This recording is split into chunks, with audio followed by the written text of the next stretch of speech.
Il y a une urgence en République démocratique du Congo de parvenir à un nouvel accord sur la réforme du secteur militaire.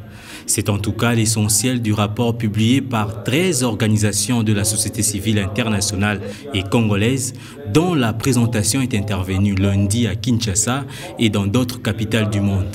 Ce rapport indique que l'absence d'une réforme de ce secteur met en péril non seulement l'impact de l'aide internationale accordée à la RDC, mais également la stabilité du pays.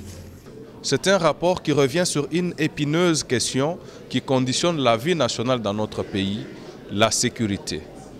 Et il est intitulé « Prendre position ». Prendre position, c'est interpellant, n'est-ce pas ? En faveur de la réforme du secteur de sécurité dans notre pays.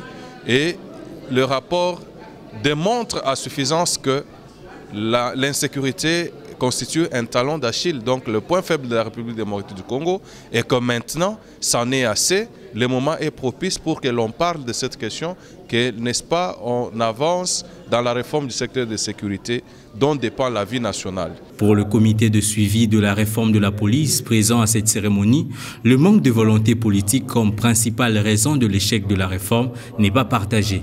Le mois d'août, le chef de l'État promulguait la loi organique portant organisation et fonctionnement de la police, qui est le socle légal de la réforme de la police.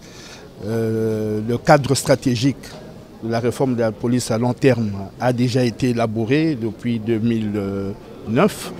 Et aujourd'hui, avec la loi organique, il y a une disposition qui prévoit une loi de programmation qui obligera le gouvernement à prévoir une ligne budgétaire chaque année pour la réalisation des projets qui sont inscrits dans le plan d'action de la réforme de la police. Donc moi je pense que le gouvernement, en ce qui concerne la police, la volonté est là. Des recommandations ont été faites, notamment aux donateurs, de convaincre le gouvernement congolais d'entreprendre une profonde réforme militaire.